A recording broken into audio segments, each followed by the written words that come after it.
उत्तर प्रदेश के पसमानदा मुसलमानों से हमारी अपील है कि समाजवादी पार्टी ने 2022 में आपका 80% तक वोट लिया है और उन्होंने हिस्सेदारी के नाम पे आपको जीरो रखा है। और जो 80% वोट मिला है वो पसमानदा मुसलमानों का वोट है।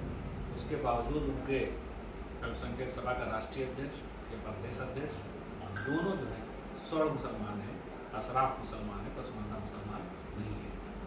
चुनाव के बाद इतनी बड़ी तादाद में वोट पाने के बाद भी समाजवादी पार्टी अपने वही अशराफ मुसलमानों को फिर दादपोशी करती है। इसका मतलब कि समाजवादी पार्टी हिस्सेदारी ने सिर्फ आप और हम वहीं तक सीमित रखा है कि नारे लगाएं, दरी बिछाएं और जिंदाबाद करें। इसके अलावा हिस्सेदारी जब भी देनी होगी तो वो भी अशराफ मुसलमान होगी। 2014 का चुनाव रहा हो या 2019 का चुनाव रहा हो, जिस तरह से भारतीय जनता पार्टी की जीत हुई है, समाजवादी पार्टी या इन पार्टियों की हवा निकल के कुछ नहीं करता। तमाम मुसलमानों ने उस समय वोट न देकर अपनी नाराज़गी का इजहार किया या किसी ने नोटा दबा के अपना इजहार किया है। लेकिन भारतीय जनता पार्टी की वहाँ भी जीत हो गई जहाँ पे मुस्लिम बहुत सीटें थी। आने वाले 2024 के चुनाव में आपको किसी को हटाने में, किसी को हराने में पड़ने की नहीं जरूरत है। कोई ठेकेदार आप नहीं है कि भारतीय जनता पार्टी को हराने का ठेका आप ही का है। आपको जीतने हिस्सेदारी जहाँ से मिल रही है उनको जिताइए, उस पार्टी को जिताइए, उस दल को जिताइए जहाँ से आपको हिस्सेदारी मिले, जहाँ से आपके फायदे हो। और ये हराने और जिताने में जो भारतीय जनता पार्टी के पीछे पसमानदा मुसलमानों को सपा ने लगा दिया है कि उनको हराना है तो हमारे साथ आइए, और जबकि उनकी यादव बिरादरी जो है 8% है और 16% वोट पसमानदा मुसलमानों को समाजवादी पार्टी को मिलता है। लेकिन आज तक समाजवादी पार्टी ने किसी को राज्यसभा जाने का मौका नहीं दिया है। ये बड़े दुख की बात है कि हमारी वोट की बदौलत इतनी बार सरकार बनाने का उनको मौका मिला, लेकिन आज तक कभी किसी को राज्यसभा जाने का मौका नहीं दिया। यही हाल बहन जी का है। उनको भी कई बार पसमानदा मुसलमानों ने सरकार बनाने का मौका दिया, लेकिन आज तक किसी को उन्होंने विधान परिषद भेजने की जहमत नहीं की।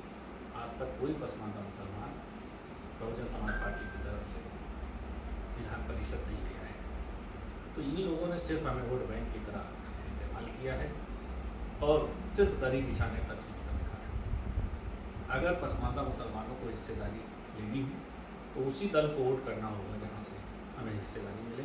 और ये दरी बिछाने वाला काम, ये गुलामी छोड़ दीजिए और डर निकाल दीजिए। किसी के डर में किसी को वोट मत करिए।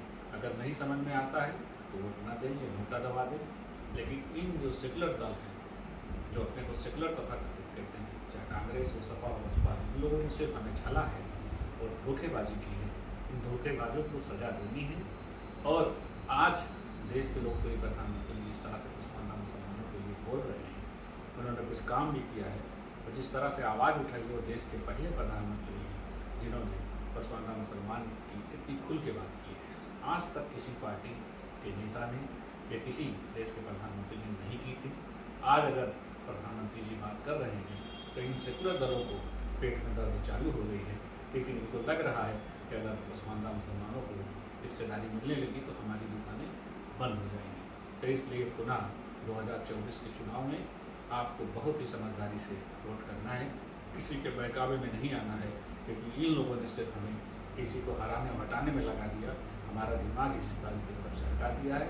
लेकिन जहाँ हिस्सेदारी होगी वहाँ वोट करेंगे। वोट हमारा है तो राज उनका नहीं चलेगा।